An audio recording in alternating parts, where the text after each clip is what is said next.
सांझ सवेरे दिन भर ताक रहे हैं।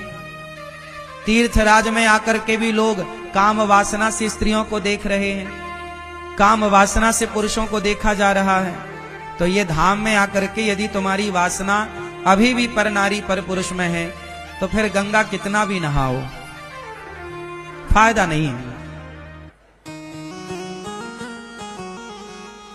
खेल मेरी मां शरीर का। एक बार क्या हुआ, एक बार शंकर जी ने और पार्वती मैया ने कहा कि प्रभु ये भीड़ कहां जा रही है, इतने लोग लाखों नहीं करोड़ों। शंकर जी बोले जा रहे हैं सब लोग कुंभ नहाने। तो पार्वती मैया बोली अरे ये तो सब बड़े पुण्यात्मा हैं। शंकर जी बोले नहीं, ये जा जरूर रहे हैं लेकिन ये देखने और दिखाने जा रहे हैं। चलो देख आवे कितना बड़ा मेला भरा है, और दिखाने के जी हम भी गए थे, तुम तो गए नहीं। तो ये देखने और दिखाने जा रहे हैं। पार्वती जी बोली नहीं, ये तो सब भक्त हैं और बड़ी श्रद्धा से जा रहे हैं। प्रभु इन सबको दर्शन दो, जितने भी कुंभ नहा रहे हैं सब पर कृपा करो, सब अच्छे लोग हैं। शंकर जी बोले चलो पार्वती जी आप कह रही हो तो हम चेक कर लेते हैं कि इनमें से कितने लोग कुंभ नहाने आए हैं, कितने लोग पवित्र विचारों से आए हैं, चेक करते हैं। तो जहां से सारे लोग आ रहे थे तो उसी रास्ते पर शंकर और पार्वती एक बुढ़ा बुढ़ी बन करके शंकर जी एक गड्ढे में गिर गए। गड्ढा था गंदा शहर का, वहां पे मलमूत्र इकट्ठा होता था, तो वो गड्ढे में गिर गए। अब गड्ढे में गिरे हैं और गंदगी लगी है शरीर पर। माता पार्वती बूढ़ी सी बन गई। ओ जो गुजरते जाएं, ओ बहन, ओ मैया, ओ भैया हमारे पति गिर गए हैं, थोड़ा बचा लो, हमारे पति की मदद करो, हमारे पति की मदद करो। देखो उन्हें बड़ा कष्ट है, वह बड़ी भूख लगी है और वो ठंडे में सिकुड़ रहे हैं और वो कष्ट पा रहे हैं, गड्ढे में हमसे निकल नहीं रहे हैं, आप जरा मदद करो। तो लोग बोले अरे हमारे गंगा नहाने का टाइम हो रहा है, हम गंगा नहाने जा रहे हैं। हाँ, ये सब क्या गंदगी मचा रखी तुमने। शंकर जी पार्वती जी से बोले देख लो ये गंगा नहा रहे हैं, किसी की मदद कर नहीं रहे हैं और गंगा नहा रहे हैं। पार्वती जी बोली प्रभु कोई तो आएगा। हाँ हाँ कोई आएगा, सबसे कहो। अब पार्वती जी सबसे कह रही हैं भैया हमारे पति जरा कष्ट में हैं, जरा गिर गए हैं, जरा उठाओ, जरा इनकी दवाई कराओ, जरा इनका ख्याल रख लो, हमसे भी चला नहीं जा रहा है। सारे लोग बोले हम तो गंगा नहाने आए हैं, गंगा नहाएंगे, कहां तुम फंसा रहे हो, चलो। एक नौजवान लड़का आया, पार्वती मैया बोली भैया हमारे पति को जरा निकालो, गिर गए हैं। बोला हाँ हाँ चलो निकालते। वो आया शंकर जी की मदद करने। शंकर जी की जब मदद करने आया तो शंकर जी बोले भैया यदि तुम हमें निकालने के लिए इस गड्ढे में आओगे तो हम तो निकल जाएंगे पर तुम फंस जाओगे। तो वो नौजवान बोला अच्छा हम फंस जाएंगे। हाँ फंस जाओगे। तो बोला अच्छा एक काम करो फिर तुम ही फंसे रहो, हम जा रहे हैं। वो नौजवान वहां से चला गया। कौन फंसे? पार्वती जी देखती रही, कोई नहीं आया। आखिरी में कोई एक सज्जन आए,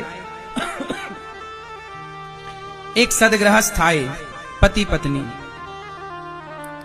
जब पति पत्नी आए तो उनसे कहा पार्वती मैया ने कि मेरे पति फंसे पड़े हैं दलदल में, जरा बचाओ। वो गृहस्थ पति बोला, पुरुष बोला कि जी अभी मैं बचाता हूं। शंकर जी बोले कि यदि तुम यहां हमें बचाने आओगे तुम फंस जाओगे। तब उस आदमी ने कहा कि महाराज मैं भले फंस जाऊं, मुझे भले कष्ट हो पर आपको कष्ट ना हो। मैं फंसूं तो फंसूं, आप ना फंसे, मैं कष्ट उठाऊं तो उठाऊं, आप ना उठाएं। ये कहकर के वो आदमी उस गड्ढे में कूदा, शंकर जी को कंधे पर बिठाया, जोर लगाया, उठाया, बाहर किया। और जब बाहर किया तो शंकर जी ने भी उसे बाहर किया। और जब बाहर किया तो भगवान शिव ने पार्वती जी से कहा देखो इस पूरे कुंभ में केवल ये आदमी कुंभ नहाने आया है, ये परिवार कुंभ नहाने आया। हम लोग किसी की मदद नहीं कर रहे हैं, किसी की हेल्प नहीं कर रहे हैं। किसी की मदद करना यही तो सबसे बड़ा स्नान है। ना जाने किस रूप में नारायण मिल जाएं। कोई आपसे कहे कि भैया हमारी थोड़ी मदद कर दो, तो वो भगवान के रूप में ही तो आपसे मदद मांग रहे थे, आपकी परीक्षा लेने के लिए। इसलिए ये बात केवल मैं कुंभ के लिए नहीं बोल रहा हूं। कहीं भी जाओ, घर पे भी रहो, गांव में भी रहो, गली में भी रहो, अपने शहर में भी रहो, तो सबकी मदद करो। शंकर जी बोले कि तुम फंस जाओगे इस गड्ढे में। बोले फंस जाऊं, कोई बात नहीं। जो स्वयं दुखी होकर औरों का दुख दूर करता है वही सबसे बड़ा भक्त है। शंकर जी ने कहा तुम थोड़ी दुखी होगे। शंकर जी ने उसे दर्शन दिया, और दर्शन क्या दिया? शंकर पार्वती उसे अपने साथ ले गए, चलो वहीं आनंद से रहना। तो ये है दर्शन। अब हम लोग क्या करते हैं, कहीं भोजन बट रहा है, प्रसाद बट रहा है, तो हम स्वयं आगे होकर के अपना लेते हैं, और दूसरे की थाली में धक्का लगे तो लगे, उसका गिरे तो गिरे, हमें मिलना चाहिए। मोर पेट हाहू, मैं ना देहो काहू। आदमी ये नहीं चाह रहा है कि पहले तुम ले लो, नहीं नहीं, पहले हम। और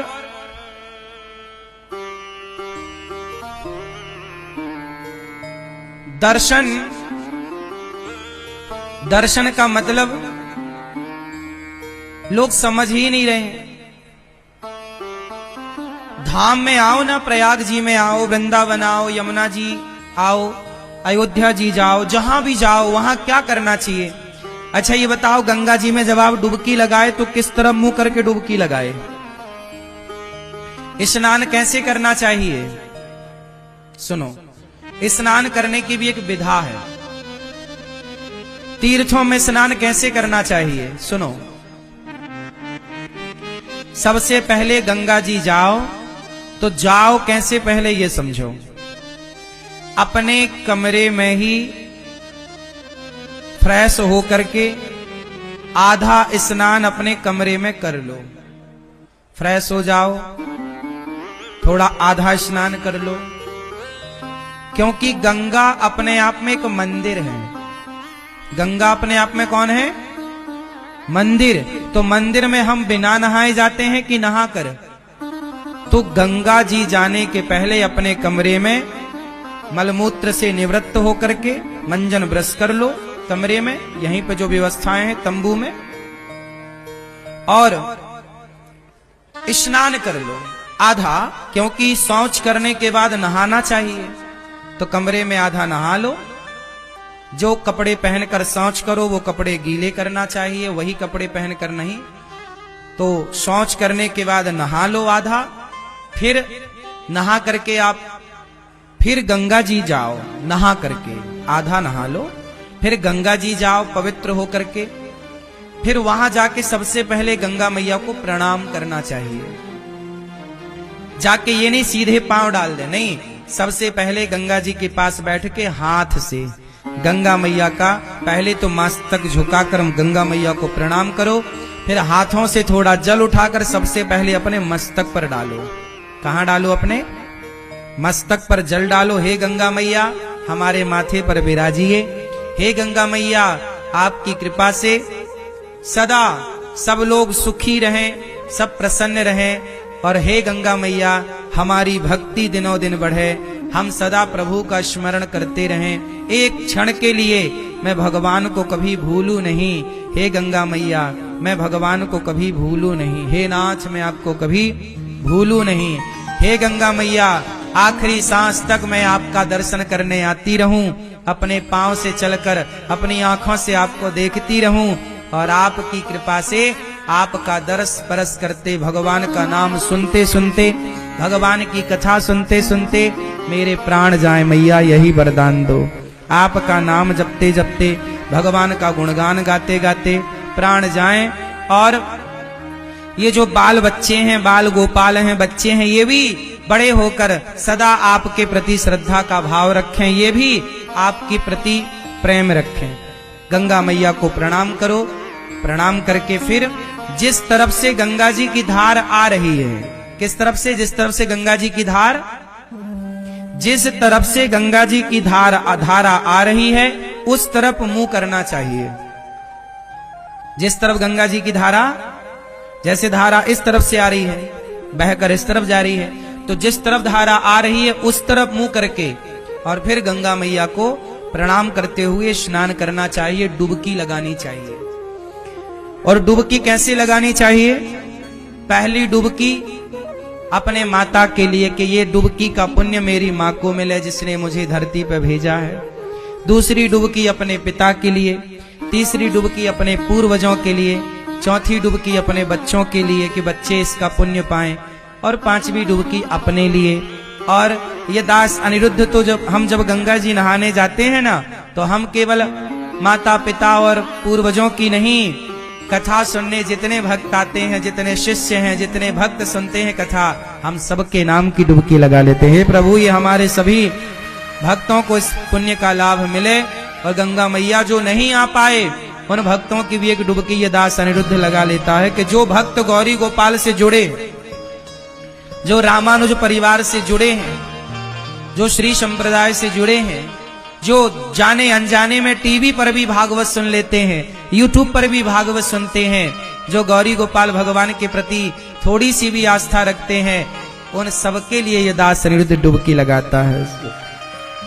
और जो लोग दास अनिरुद्ध को गाली देते हैं, उल्टा सीधा कहते हैं, उनके नाम की भी एक डुबकी लगा लेते हैं कि उनको भी भगवान सद्बुद्धि दें, गंगा मैया उनका भी पुण्य बढ़ाएं, उनकी भी शक्ति बढ़ाएं, ताकि वो सदा गाली देते रहें।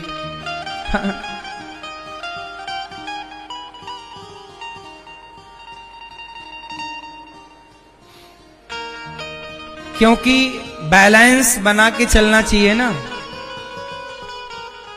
यदि आपको अच्छा कहने वाले लोग हैं तो आपको बुरा कहने वाले लोग भी होंगे, इसलिए आप लोग घबरा जाते हैं कि मुझे बुरा कह दिया। लेकिन ये दास अनिरुद्ध उन बुरा कहने वाले लोगों के नाम की भी गंगा जी में एक डुबकी मार लेता है कि भैया उनका भी भला हो। वो बुरा सोचें, हम बुरा क्यों सोचें? यदि आपने बुरा सोचा हमारे लिए और हमने भी आपके लिए बुरा सोचा, तो फिर आप में और हम में अंतर क्या रह जाएगा? आप कितना भी बुरा सोचिए हमारे लिए, पर हम कदापि कभी बुरा नहीं सोचेंगे किसी के लिए। आप सोच रहे हैं वो आपके संस्कार हैं, जो हम सोचेंगे वो हमारे संस्कारों का परिचय होगा। हम क्यों पाप ला दें? आप दीजिए गालियां, हम थोड़ी देंगे। आप अपना स्वभाव का परिचय दे रहे हैं, हम अपने स्वभाव का परिचय दे रहे हैं। जो व्यक्ति स्वप्न में भी, सपने में भी किसी का बुरा नहीं सोचता ना मेरी माँ, तुम दिल के साफ बनो बस यहां से। जिस दिन तुम यहां से सच्चे हो जाओगे ना, दुनिया साथ दे ना दे, भगवान साथ देते हैं मेरी माँ। दुनिया के साथ की जरूरत भी नहीं पड़ती, यहां से अच्छे रहना हृदय से। और भगवान को यहीं की सुंदरता दिखती भी है। निर्मल मन जन सो मोहि पावा, मोहि कपट छल छिद्र न भावा। भगवान कहाँ की सुंदरता देखते हैं? मन की। इसलिए कहता हूं, तन को धोया मगर मन को धोया नहीं, बाद गंगा नहाने से क्या फायदा। सबकी मदद करो। कुंभ नहाने आए, पर शंकर जी ने परीक्षा ली तो कोई एक ही नजर आया कि ये नहाने आया। जो सबकी मदद करता है वो व्यक्ति वही कुंभ नहाने का फल पा रहा है। सबकी मदद करो, सबका भला करो। ये दास अनिरुद्ध पहली बार जब ये कुंभ में आया तो देखो, यहां आकर हमने सबसे पहले सोचा कि यहां अन्य क्षेत्र चलना चाहिए। ये दास अनिरुद्ध जहां जाता है वहां कोशिश करता है कि अन्य क्षेत्र चले।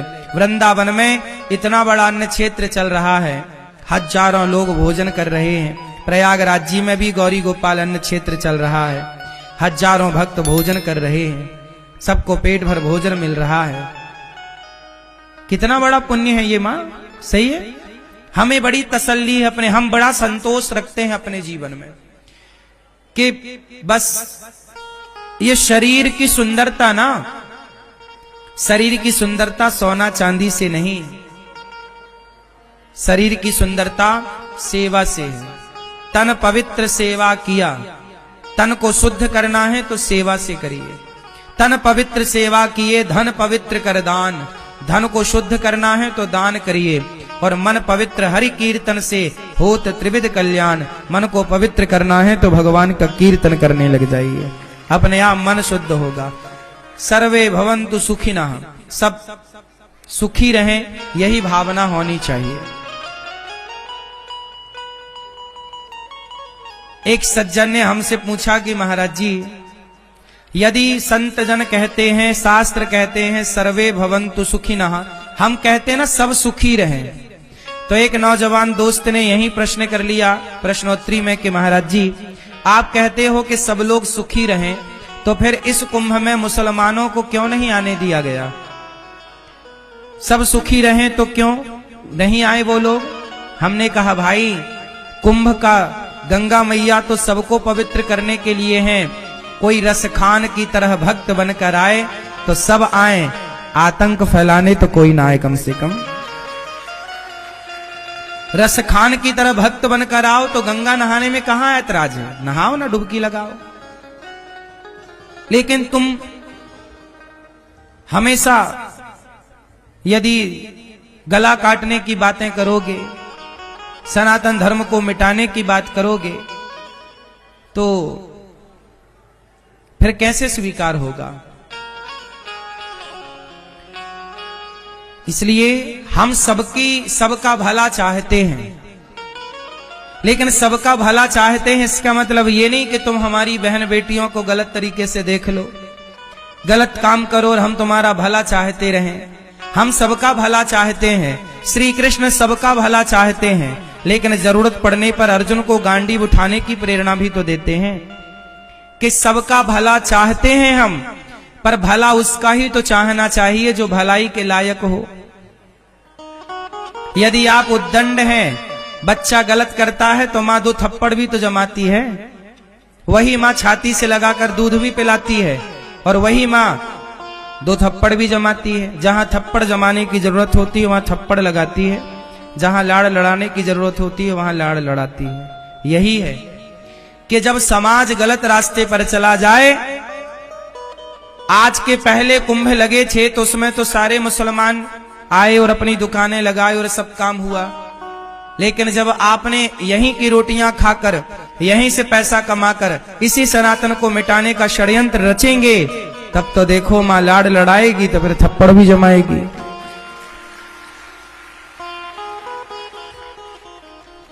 हाँ या ना?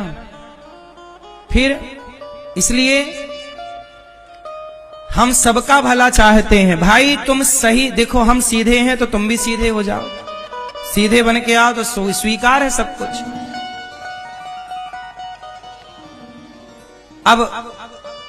अब सोचिए हम आपके घर भोजन करने आए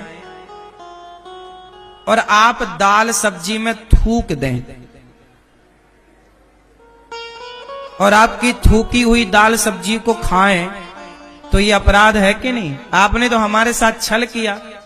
भाई आदमी कभी, हिंदू तो कभी नहीं सोच सकता कि दाल सब्जी में कोई थूकेगा। हम सनातनी तो इसको सोच भी नहीं सकते। सोच सकते हैं आप लोग? बोलो। हम सनातनी सोच भी नहीं सकते कि दाल सब्जी में कभी सनातनी थूकेगा, लेकिन बहुत सारे लोगों की वीडियो फोटो आपने सोशल मीडिया पर देखी, अन्य विधर्मियों की, जो भोजन में थूक देते हैं। अब बताइए उनका थूका हुआ भोजन भला इस कुंभ में कौन करे? यदि वो यहाँ पे ढाबा चलाएं तो थूक थूक के चलाएंगे, चाय बेचेंगे तो चाय में थूक देंगे, गन्ने का रस बेचेंगे तो गन्ने के रस में थूक देंगे। कौन चेक करेगा? कम से कम सनातनी कैसा भी है, ये विश्वास है कि वो कभी खाने पीने में तो कम से कम ये सब नहीं गंदगी हरकत करेगा। सनातनी कभी ये गलत सोचता, उसका दिमाग ही नहीं जाता, ये क्यों करेगा? हमारे यहां तो खाने पीने के पदार्थ को प्रसाद कहा जाता है, उसमें थूकेगा कौन भाई? मैया काहे खड़ी हो, बैठ जाओ मेरी मां। इसलिए वो लोग थूक देते हैं खाने पीने की चीजों में। जूस की दुकान है यदि किसी की, विधर्मियों की, तो वो जूस की दुकान में आप देख ना पाओगे, जूस में थूक देते हैं। बताइए हाँ या ना? इसलिए मना किया गया कि भाई तुम्हारा थूक कौन यहां पे खाए। इसलिए फिर संतों ने निर्णय लिया कि तुम यहां ना आओ। हमारे सनातन धर्म की पवित्रताएं हम सनातनी लोग ही जानते हैं। कभी ये गंदगी नहीं करनी चाहिए, विश्वासघात नहीं करना चाहिए। हम आपके घर भोजन करने आए हैं तो हम तो बड़ी श्रद्धा से खा रहे हैं ना, कि दाल रोटी तो भगवान का प्रसाद मान के खाता है आदमी, लेकिन आपने उसमें थूक दिया, कुछ और मिला दिया, ये तो आपने छल कर दिया ना हमारे साथ। जैसे अभी तिरुपति बालाजी में हम लोग तो प्रसाद खाए लड्डू का, लेकिन प्रसाद में भी बता रहे हैं कि वहां मिलावट हो गई, चर्बी मिला दी, कुछ मिला दी, गलत चीज मिला दी, चर्बी से बना घी मिला दिया। अब बताओ, हम तो आस्था से प्रसाद ना पा रहे हैं, बोलो। लेकिन आपने प्रसाद में यदि चर्बी मिला दी, कुछ गलत चीज मिला दी, तो फिर आपने तो हमारे साथ छल किया ना। हमारा क्या कसूर है, हम तो प्रसाद पा रहे हैं, लेकिन आप मिला रहे हैं, तो ये तो छल है ना। तो जो छल करने वाले लोग हैं उनको कुंभ में क्यों आना है भाई? इसलिए भगवान कहते हैं कि निर्मल मन जन सो मोहि पावा, मोहि कपट छल छिद्र न भावा। मुझे ये कपट अपट बिल्कुल पसंद नहीं।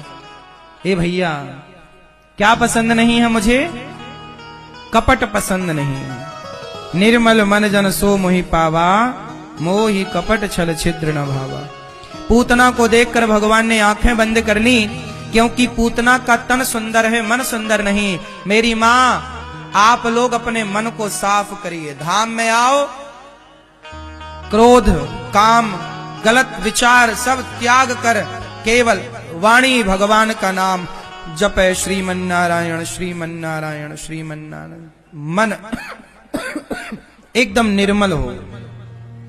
निर्मलता से जब भगवान का स्मरण किया जाएगा, भगवान का चिंतन किया जाएगा, निश्चिंत रहिए, भगवान का काम होगा। कि दिव्य लीलाएं हैं, बाल लीलाएं।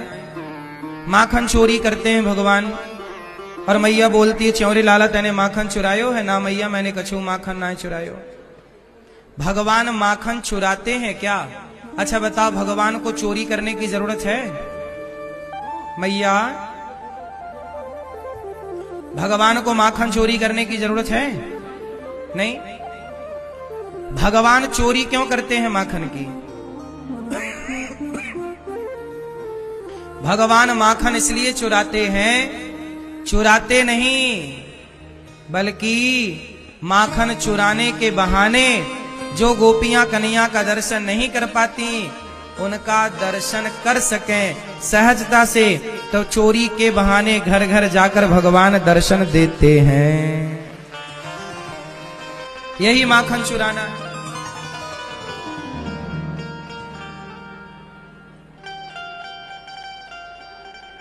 यही दर्शन है।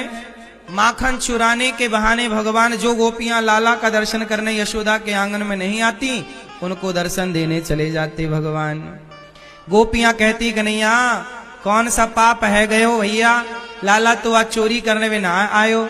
जब कन्हैया ना जाए चोरी करवे तो गोपियां रोए, ए कन्हैया काहे तू चोरी करवे ना आ रहे हो लाला, एक बार हमारे घर आ। गोपियां माखन निकाल निकाल करके ऐसी जगह पर रखती हैं जहां आसानी से कृष्ण के हाथ पहुंच जाए और मक्खन निकाल करके वो पालें। भगवान माखन चोरी करते हैं केवल इसलिए कि भक्तों को सुख दे सकें। जैसे छोटे छोटे बच्चे ऊधम करते हैं तो बच्चों की शरारत भी सुख देती है, बच्चों की शरारत भी आनंद देने वाली है। इसी तरह भगवान की ये जो बाल लीलाएं हैं ये कल्याण करने वाली हैं। जो इन लीलाओं को सुनता है, गोपियां कितनी भाग्यशाली हैं कि गोपियों के घर में घुस घुस के भगवान माखन चुरा रहे हैं। माखन मतलब हृदय मन, संत हृदय नवनीत समाना। मक्खन की तुलना किससे हुई है? हृदय से। जैसे मक्खन सुंदर है, कोमल है, ऐसे जिस दिन आपका हृदय मक्खन की तरह निर्मल और कोमल हो जाएगा, उस दिन भगवान मन रूपी मक्खन की चोरी कर लेंगे। तो भगवान चुराते तो हैं पर मक्खन नहीं, मक्खन के जैसा मन चुराते हैं। किसके जैसा मन? मक्खन के जैसा निर्मल मन, कोमल मन। जिसके हृदय में निर्मलता है, कोमलता है, उसी को भगवान मिलते हैं। सिंपल भाषा ये है। अब इसके बाद भगवान दूसरी लीला करते हैं। गोपियों के साथ, ग्वाल वालों के साथ गोपियों के घर जाते हैं, ग्वाल वालों का गोला बनाते हैं और छींके से माखन निकालते। गोपियां शिकायत कर रही, वत्सान मुंचन क्वचित समय क्रौंस संजाते हासः स्तेयं स्वादवत्यथ दधिपयः कल्पितैस्तेययो गए। मर्कान् भोक्षन् विभजति सचेन्नात्ति भाण्डं भिनत्ति द्रव्यालाभे सगृह कुपितो याद्युपक्रोश्यतो कान्। वत्सान मुंचन क्वचित समय, आज समय में बछड़ों को खोल देना। मैया तेरे लाला ने, गोपियां देखो शिकायत कर रही, मैया ओ यशोदा। हाँ सखी का है गो? अरे तेरे लाला की शिकायत करवे आई हैं। काकी हमारे लाला ने, तेरे लाला ने हमारे घर के सारे बछड़ों को खोल दिया, सारा दूध पी लिया बछड़ों ने। अब बता, दूध की कमी है कि घर में मैया? ए मैया, पूरे परिवार की वीडियो कॉलिंग आज ही करा दोगी? रह रह के वीडियो कॉलिंग चल रही है।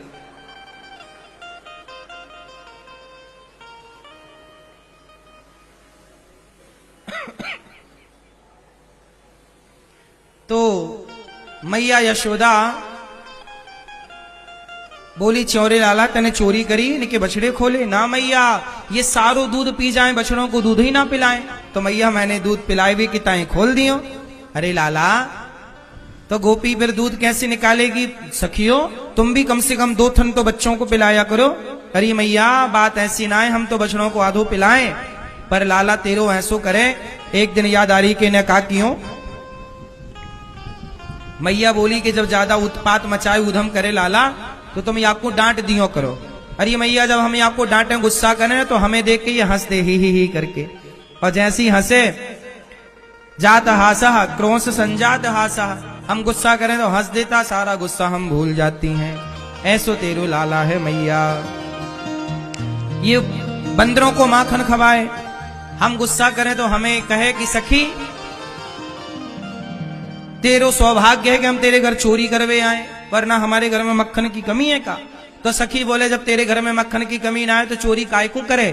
तो कन्हैया बोले, अरे मैया सखी तू जाने ना है, चोरी के माखन के खाएवे में चोरी को माल खाएवे को आनंदी का छुआ आए, तू का जाने। कन्हैया चोरी करें बचपन में। अच्छा चोरी कन्हैया क्यों करते हैं? अच्छा चोरी करना चाहिए। आप लोग चोरी करते हो क्यों? चोरी करते हो? भाई आप चोरी करती हो क्या? पति से पैसा न चुरा लेती हो? 2.5 लाख रुपया निकले कोरोना, उसमें नोटबंदी के टाइम। भैया आपके निकले थे कि नहीं निकले? कहां से आए? चुरा लिया मैया, चोर कहीं की। हाँ। कन्हैया चोरी करते हैं मक्खन की, और आप चोरी कर लेते हैं पैसों की। वैसे स्त्रियां पति के पैसे चुरा के ना बेचारी दान पुण्य कर देती हैं, किसी भूखे को रोटी खवा देती हैं, किसी अच्छे पैसे चुरा चुरा के मैया ने बचाए, उसी पैसे से कुंभ नहाने आ गई मैया लोग। पति के भरोसे रहती तो कुंभ ना नहा पाती। तो बात ठीक है, तुम चोरी कर करके कुंभ नहा रहे हो, ये भी सही है, क्या करो। और पति हाथ उठा के देता भी नहीं है कि ये ले जा। पति लोग बड़े कंजूस हो गए, पत्नियों को पैसे नहीं देते। अब नहीं देते तो चुराना तो पड़ेगा। और वो चुरा के दारू तो पीती नहीं है कि गांजा पी जाती है।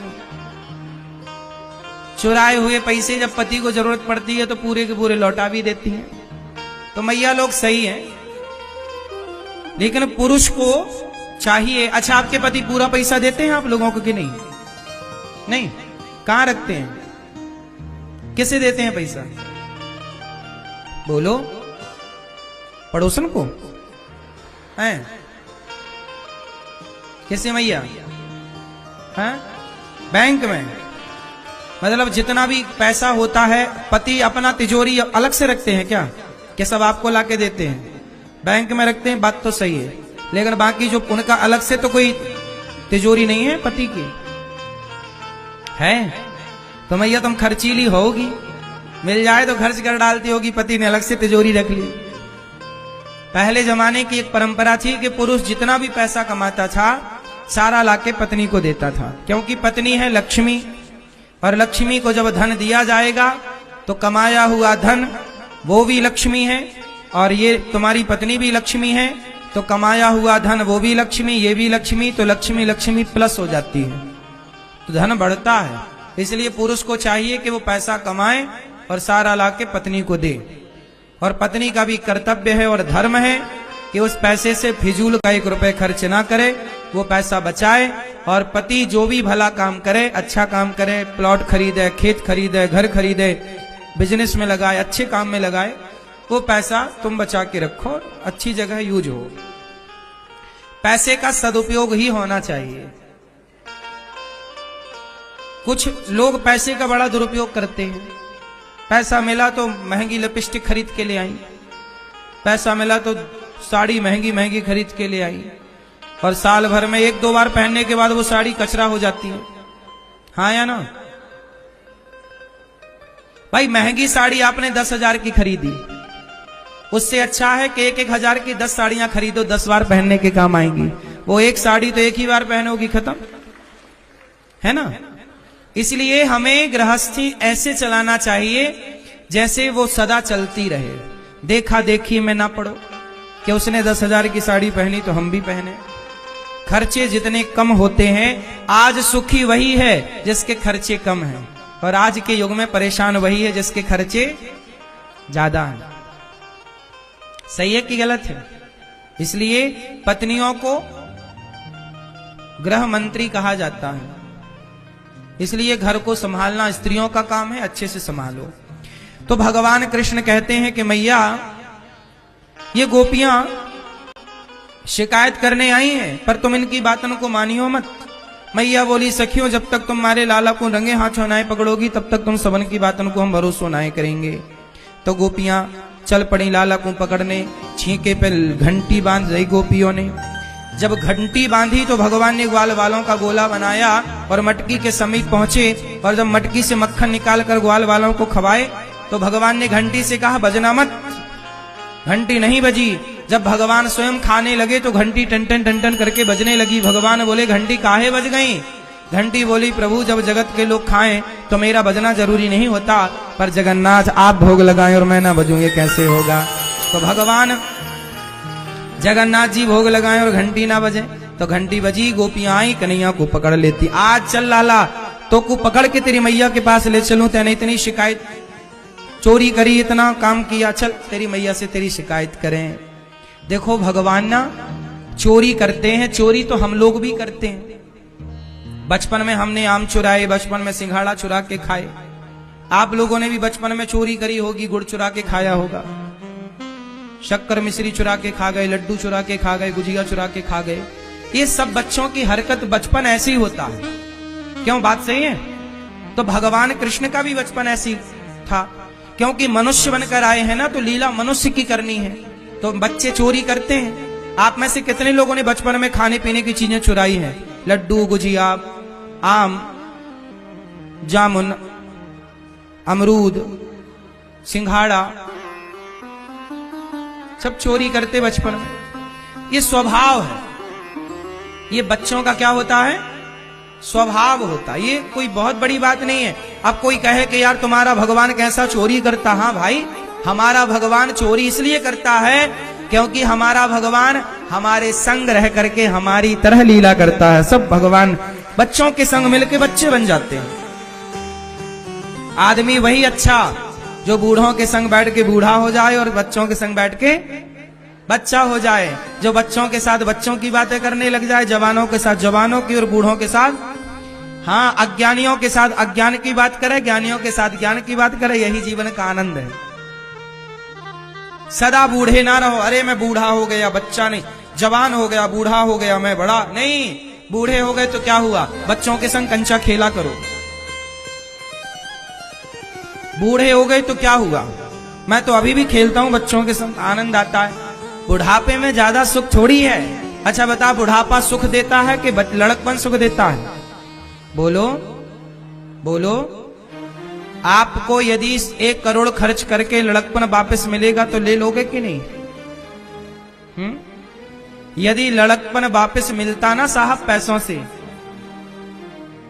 क्यों मेरी मां, यदि लड़कपन पैसों से माना कि मिलता होता तो सारे लोग पैसा फिर किस लिए जोड़ते कि भैया पैसा इतना तो हो जाए कि हम फिर से बच्चे हो जाएं। आप जितने बूढ़े हो गए, जितने 30 वर्ष के पार हो गए, 40 पार हो गए, सब जवानी के बाद बुढ़ापे की दहरी पे आकर और बुढ़ापे के चरम में आकर के सब लोग सोचते हैं काश हम बच्चे फिर से एक मौका फिर मिल जाता। क्यों जी, बात सही है?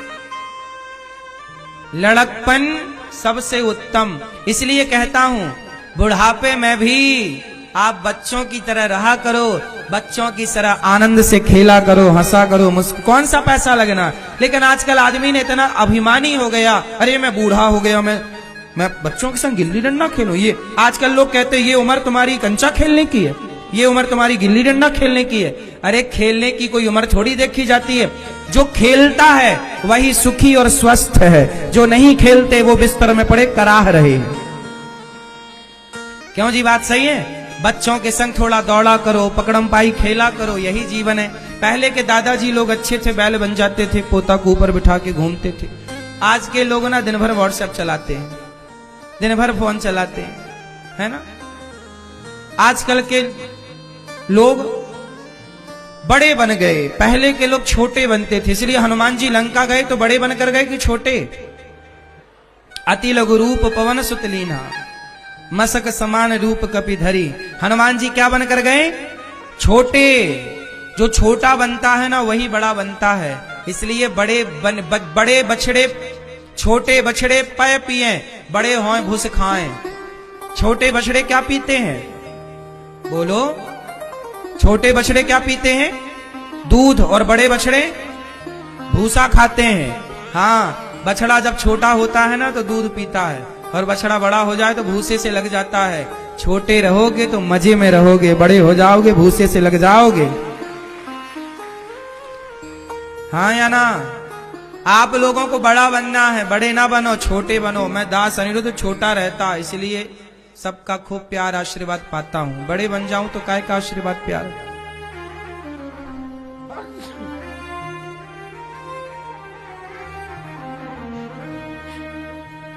छोटे होने के बड़े फायदे हैं। एक दिन भगवान मिट्टी खाने लग गए। मैया ने कहा, चौरे लाला तने माटी खाई ना, हम भक्षितवानम्ब।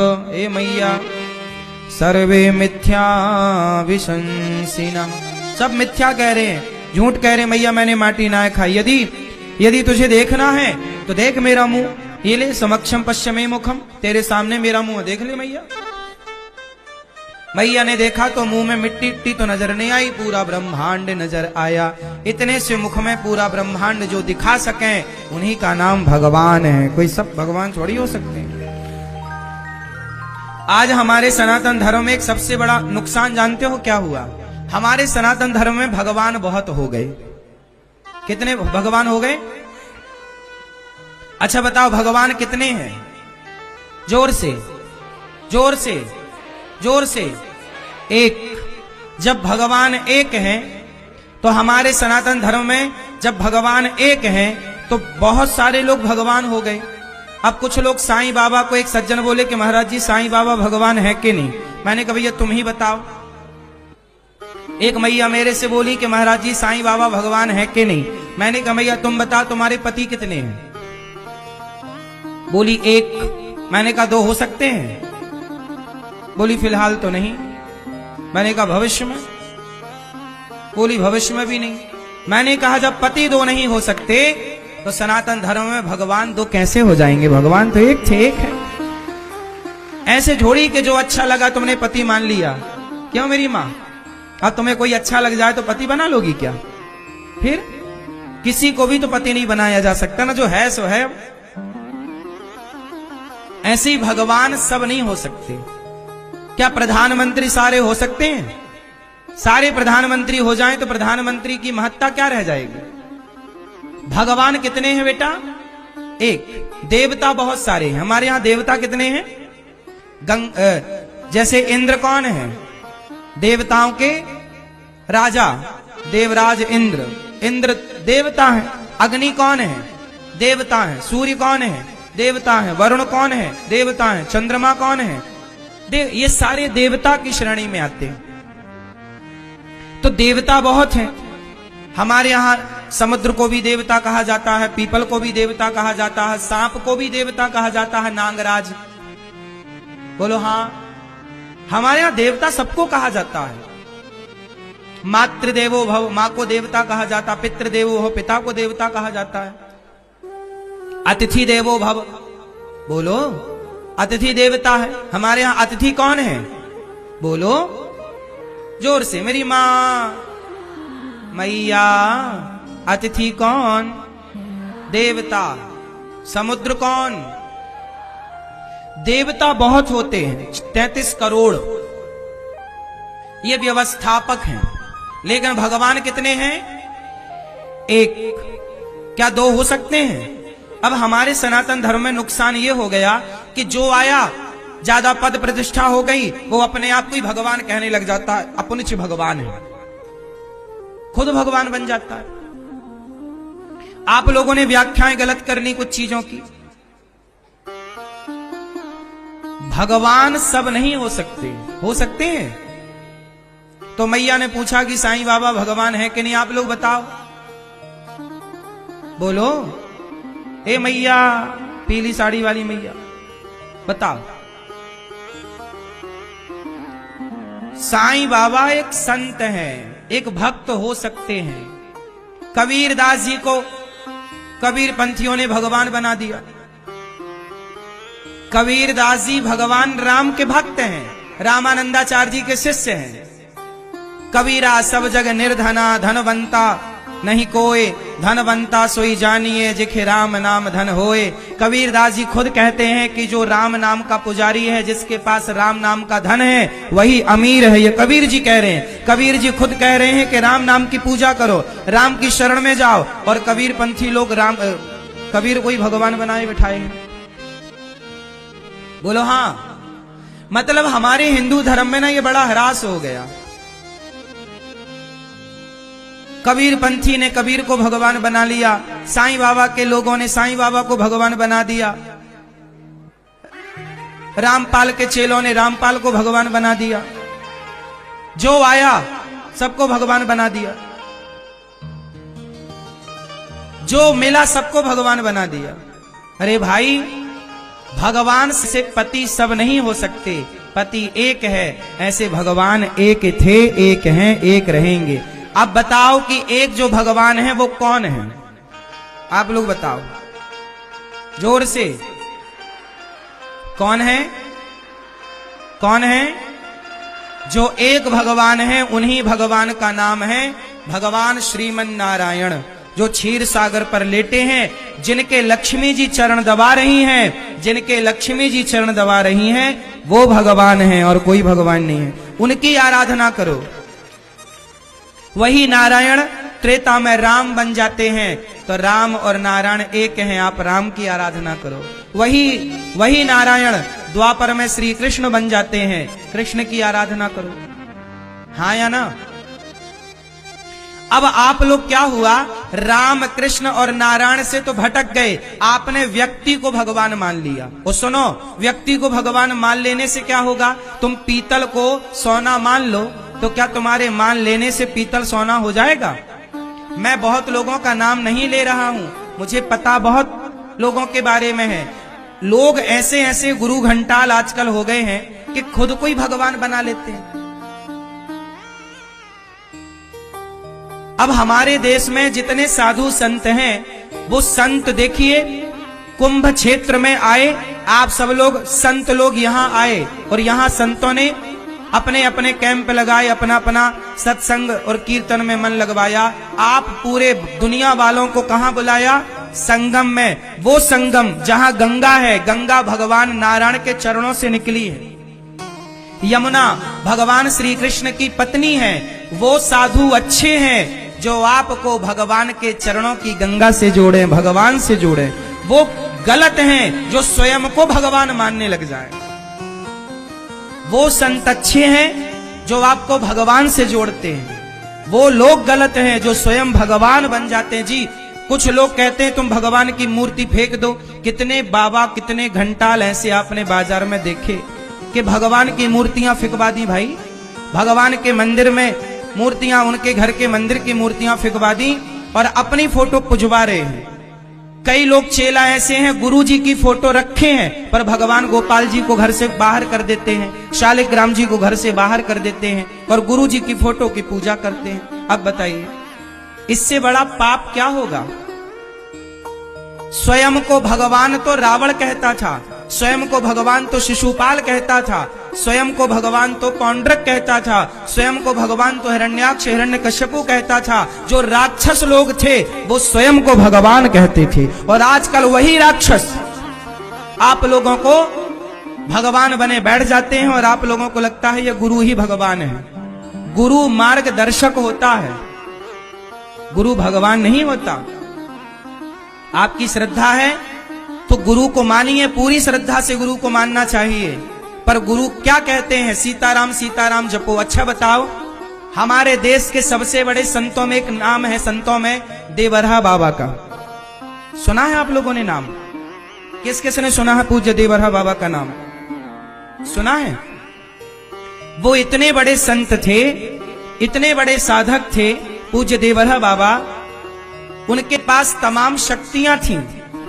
देश के उस समय के प्रधानमंत्री, उस समय के राष्ट्रपति जाकर चरणों में गिरते थे देवरहा बाबा के। लेकिन वो देवरहा बाबा सदा मचान में रहा करते थे, घास की झोपड़ी में रहा करते थे और क्या जपते थे?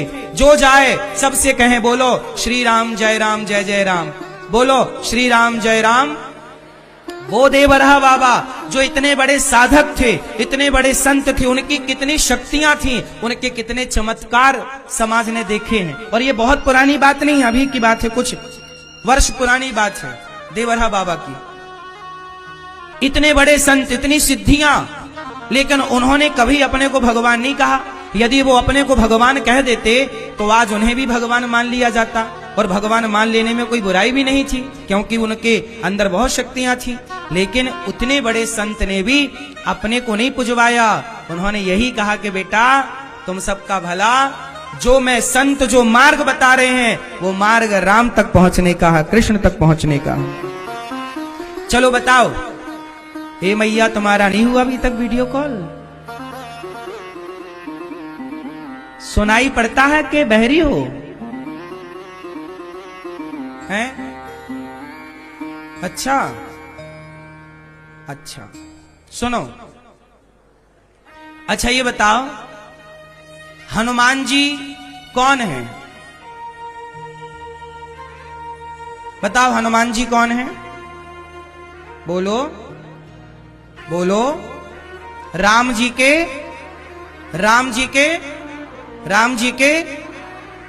हनुमान जी कौन है? राम जी के भक्त। हम लोग हनुमान जी को क्या कहते हैं? ये राम जी के। हम लोग हनुमान जी को भी भगवान नहीं कहते। हनुमान जी राम के कौन है? बोलो। हनुमान जी तो पहाड़ उठा लेते हैं, समुद्र को छलांग लगा के पार कर लेते हैं।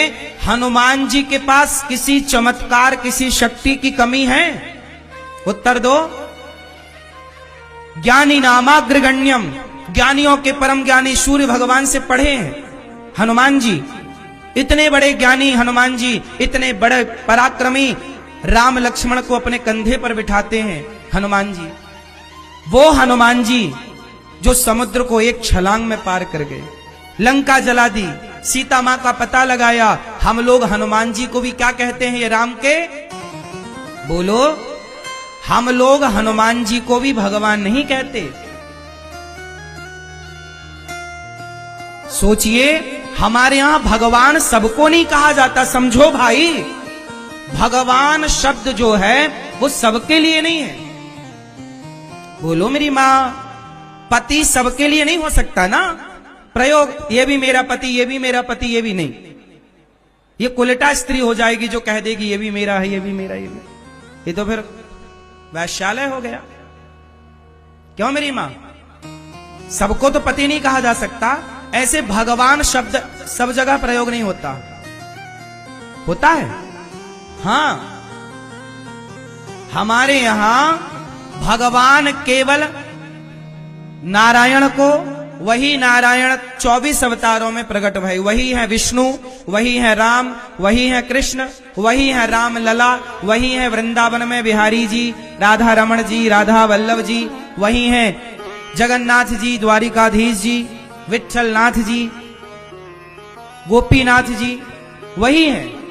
हमारे यहां राम को भगवान कहा है, कृष्ण को भगवान कहा है, नारायण विष्णु को भगवान कहा है, वामन भगवान को वामन भगवान कहा है, कच्छप भगवान, मत्स्य भगवान, धनवंतरी भगवान, मोहिनी भगवान। ये नारायण के 24 अवतार हैं। हमारे भगवान के कितने अवतार हुए? जोर से, जोर से 24। ये भगवान ये है, राम कृष्ण नारायण ये भगवान है। कोई और भगवान, इंद्र हमारे यहां भगवान नहीं है। इंद्र को भगवान थोड़ी बोला जाता है। इंद्र तो देवताओं के, हमारे यहां इंद्र को भगवान नहीं बोला जाता। ए इंद्र भगवान थोड़ी है, देवता। बोलो हां। फिर जब इंद्र को भगवान नहीं बोला जाता, हनुमान जी को भगवान नहीं, भगवान का भक्त बोला जाता है, तो कोई बाबा भगवान कैसे हो सकता है? सब भगवान के भक्त हैं, सब भगवान के। इसलिए सबको भक्तों के रूप में देखो। और आपने यदि किसी को भगवान कह दिया तो वो अपराध है। भगवान के तुल्य किसी को रखना ये भी अपराध है। तुलसीदास जी कह, फिर आप हमसे एक सवाल करिए कि महाराज जी ये बताओ, फिर तुलसीदास जी ने क्यों कहा कि सी राम मैं सब जग जानी, सब में ईश्वर को देखो, निज प्रभु मैं देख ही जगत कहीं सन करहीं विरोध, सर्वम खलविदम ब्रह्म क्यों लिखा है? तो सुनो, सर्वम खलविदम ब्रह्म क्यों लिखा है? सुनो, सी राम मैं सब जग जानी क्यों लिखा है? सुनो, इसका तात्पर्य यह है कि आपकी भावनाएं ऐसी हो कि आप जिसे देखो, कुत्ता देखो, बिल्ली देखो, गधा देखो, मनुष्य देखो, स्त्री देखो, पुरुष देखो, हर जगह तुम्हें अपने आराध्य भगवान का दर्शन होना चाहिए। सब में भगवान को देखो। नामदेव जी ने कुत्ते में भगवान को देखा। नामदेव जी ने किस में भगवान को देखा? एकनाथ जी ने गधे में भगवान को देखा। संत एकनाथ जी ने, एकनाथ जी गंगोत्री से गंगा जल भर के कावड़ यात्रा कंधे पर लेकर चले, तो वो रामेश्वरम जा रहे थे। तो रामेश्वरम में पहुंचे तो मंदिर के बाहर एक गधा प्यास से तड़प रहा था।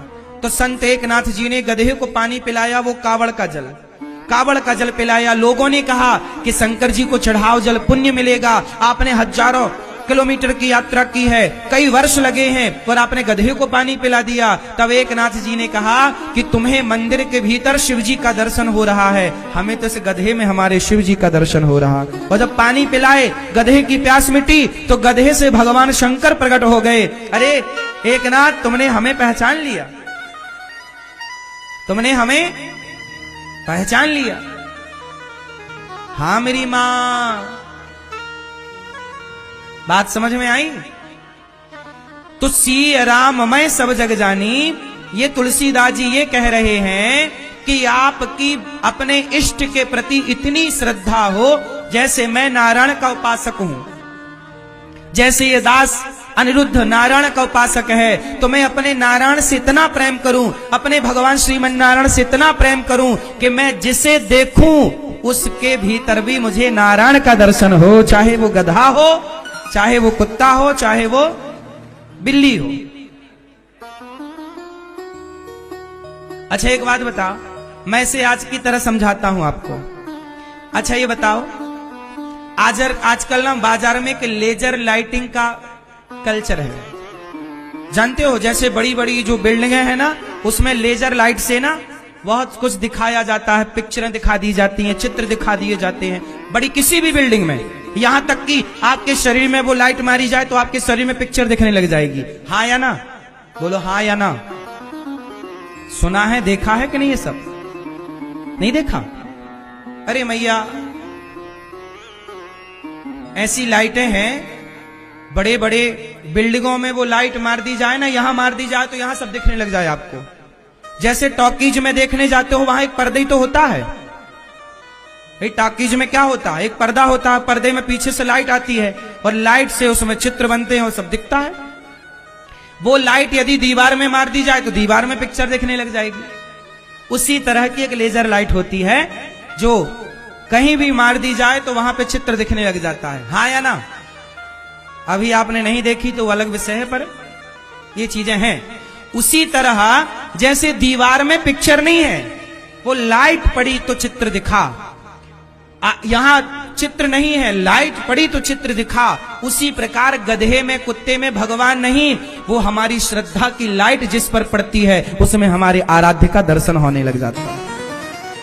वो तो हम देख रहे हैं ना, हमारी आस्था, हमारी श्रद्धा है, हमारे भीतर भगवान है, तो हमने आपके भीतर भी अपने इष्ट का दर्शन कर लिया। इसलिए तुलसीदास जी कहते, सब में ईश्वर को देखो।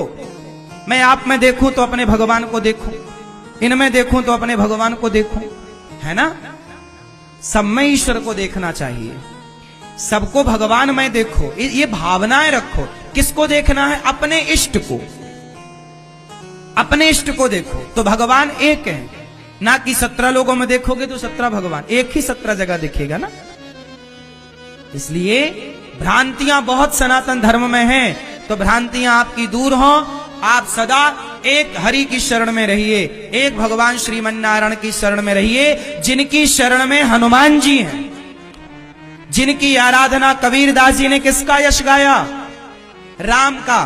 मीराबाई ने किसका यश गाया? श्री कृष्ण का। हनुमान जी ने किसका यश गाया? राम नाम का।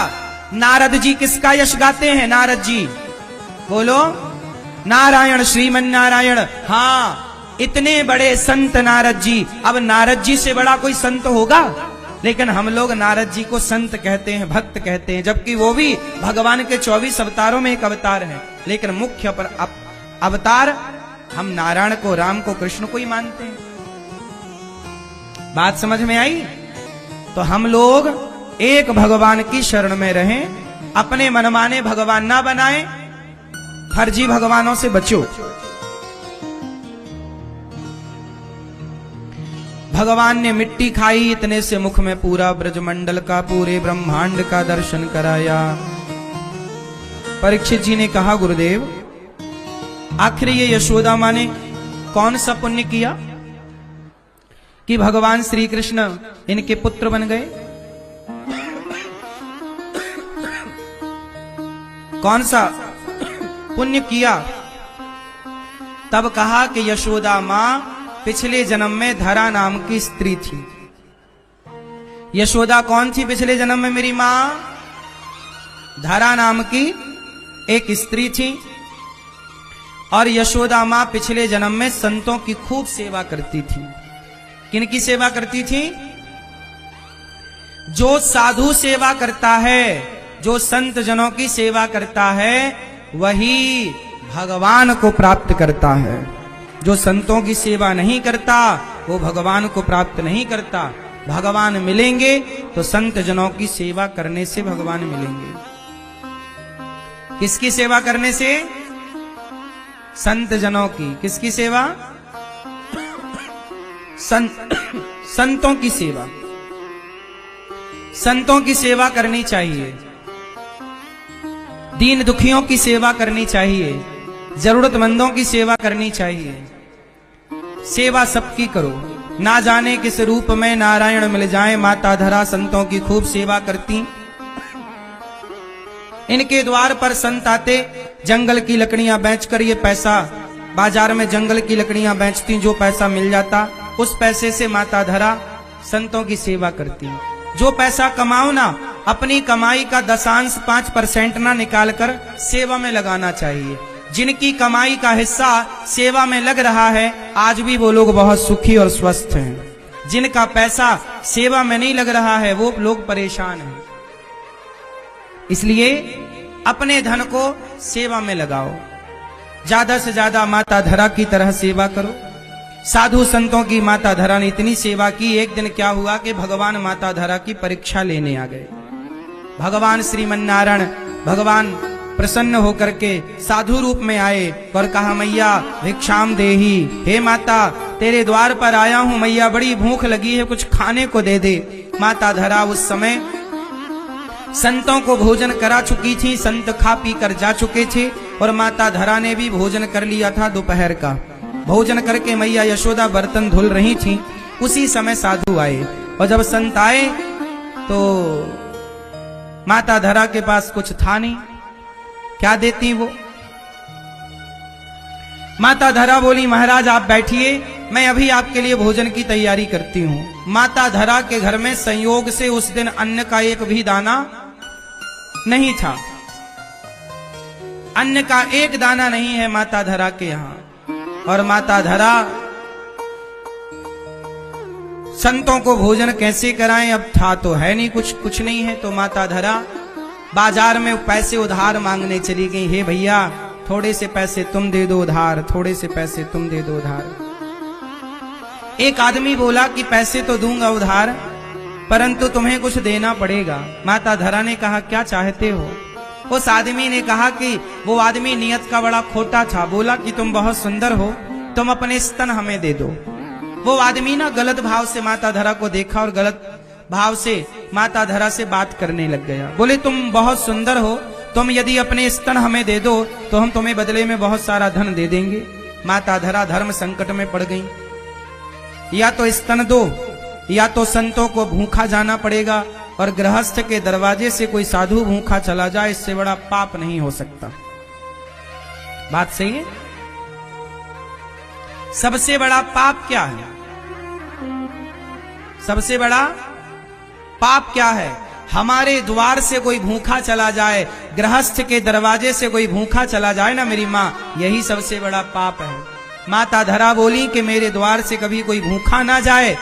तुरंत उन्होंने कहा कि अच्छा मैं तुम्हें अपने स्तन देती हूं। और माता धरा ने अपने स्तनों को चाकू से काट कर अपने स्तनों को उस कामी व्यक्ति के हाथ में रख दिया कि तुझे मेरे स्तन चाहिए, ये ले मेरे स्तन। अब बताइए, वो व्यक्ति ने स्तनों को मांगा था एक गलत भाव से, माता धरा ने काट करके दे दिया। वो आदमी अवाक रह गया, पैसे रखे, माता धरा ने उतने ही पैसे लिए जितनी जरूरत थी। बाजार से खून बह रहा हो, कितना दर्द होगा, लेकिन वो सारा दर्द छिपा कर ढक करके माता धरा ने भोजन बनाया। और संतों को जब भोजन परोसा, संतों ने कहा, माँ ये धारा रक्त की कहां से आ रही है। तब माता धरा ने कहा कि महाराज आपके लिए भोजन नहीं था, मैं भोजन के लिए कुछ पैसे उधार मांगने गई कि तेरा पैसा चुका दूंगी जंगल की लकड़ी बेचकर। उसने कहा कि नहीं, मुझे तो तुम्हारे स्तन चाहिए। तो मेरे स्तन उसने मांगे तो मैंने अपने स्तनों को दे दिया। तो माता तुमने अपने स्तनों को काट कर दे दिया। हाँ हाँ महाराज, क्या करती, मेरे प्यारे भक्तों, आज की कथा में हमारे पूज्य श्री पंडित प्रदीप जी मिश्रा ने जो भी उपाय इस कथा के अध्याय में बताए हैं, अगर आप इन उपायों को अपने जीवन में निरंतर करते हो तो आपको अवश्य ही लाभ प्राप्त होगा। तो भक्तों, इसी के साथ इस कथा के अध्याय को यही समाप्त करते हैं। मिलते हैं एक और नए अध्याय के साथ, तब तक के लिए हर हर महादेव। प्यारे भक्तों, अगर आपने अभी तक हमारे चैनल को सब्सक्राइब नहीं किया है तो प्लीज़ चैनल को सब्सक्राइब करके कमेंट बॉक्स में हर हर महादेव अवश्य लिखिए। तो भक्तों, मिलते हैं एक और नए पार्ट के साथ, तब तक के लिए हर हर महादेव।